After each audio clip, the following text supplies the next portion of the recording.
Ago, Tiff and I chatted on the show about the most difficult jobs there are that exist. And we heard it all. You know, pilot, people say control tower person, teacher, tough job, firefighter, active military duty. Yeah, but there was one job that we heard the most often, and that was being a parent. So today, we offer help from 3 guys, all dads, all passionate about helping other people be better parents. So here they are. First, we have Dr. John Duffy. He's a clinical psychologist, certified life coach, and parenting expert. Who doesn't want to know a parenting expert, right? He wrote this book. It's called The Available Parent, and he has been working with teens for more than 15 years. Next, we have Jim Higley. He's a nationally recognized writer and radio host. His book, Bobblehead Dad, is a winning finalist in the International Book Award. He's a single dad with 3 kids.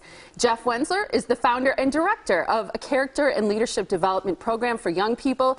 He has worked with middle school through college-age kids around the world for a long time. Hi, guys. Hey. You guys are a handsome bunch of dads. I was thinking the same thing. I bet you were. He was saying the same thing. To himself in the mirror before you came out. I'm good. I look great. People love me.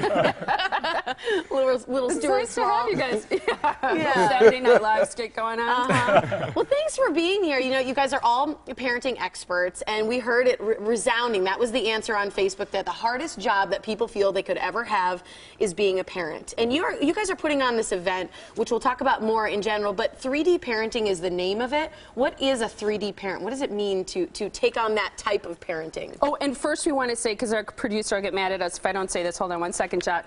We want to let you ask some questions, so we posted on Facebook what the 3 amigos, as I like to call them, can answer your questions. So as you're hearing this discussion, if you have any questions, put them on Facebook and we'll answer them in just a couple minutes when we come back from a commercial break. But Jeff, go ahead, this 3D parenting event. Yep, so 3D parenting, it's a straightforward approach for a parenting forum where it's a conversation, a nice dialogue with the 3 of us, because we have a unique perspective with multidimensional results. And the 3D is the 3 dads. It's the 3 things that connect the 3 of us. And we've all had great results in our different professions with working with teens. And you have kids ranging in age. You have the youngest, I think, Jeff, 4, 6, and 8. 4, 6, and 8. Okay. Jim, you have how old now? Mine are 17, 21, and 23. Oh, okay. Yeah. And John? Just 17. Yeah, so you got a teenager. We've met him. So you're in the thick of things, having a teenager. Let's talk a little bit about who you think will be at this event. And I'm going to be moderating it next week, Monday night, and it's at Concordia. I'm looking forward to it. I always think with things like this, all you're going to see is moms. No dads will show up. What do you think?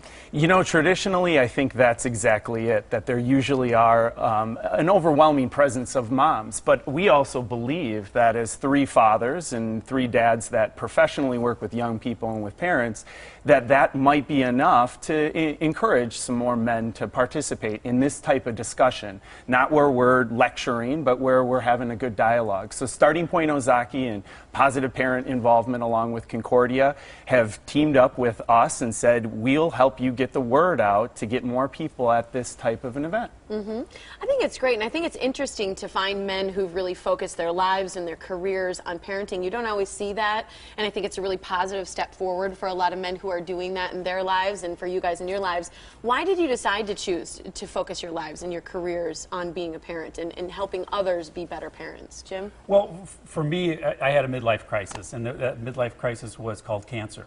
And truthfully, that just, you know, like all of us have certain things. I was 44, I was diagnosed with advanced cancer, I was a single dad raising kids alone. It was hard to not come out of that without an Oprah aha moment. And that aha was my kids. You know, and I was a good dad. I feel like my kids might debate that, but I was a good dad. But I realized at that point there was something more. And so I really changed my whole approach to how I parented.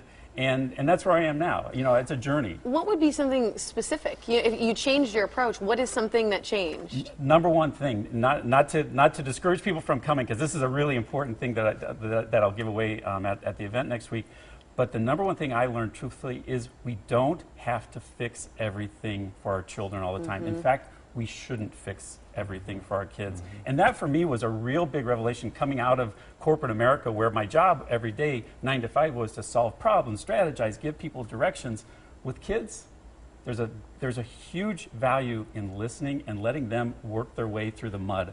a lot. See, and I think that's fascinating. Well, a lot of things you just said are fascinating, but coming out of the corporate world, I was shocked, John, to find out that you were an accountant by education initially. You don't seem like a numbers guy to me. This is a little kept The secret. vest might give you away. Yeah, the best. But you all have that corporate experience. Jeff, you were in pharmaceutical sales as a rep. You come from the corporate world, an accountant. Yeah. Yet you all ended up in a profession where you're helping in different ways other people parent and working with young people. Yeah. And what will shock people, John, is that you like working with teenagers. I do. And I like that you're out there and you say that. I do. I love working with teenagers. I think teenagers kind of get a bad rap. I think we've decided, oh, this is a lost generation. These are difficult people. It's this rap they've had forever. It's probably a rap we had when we were teenagers.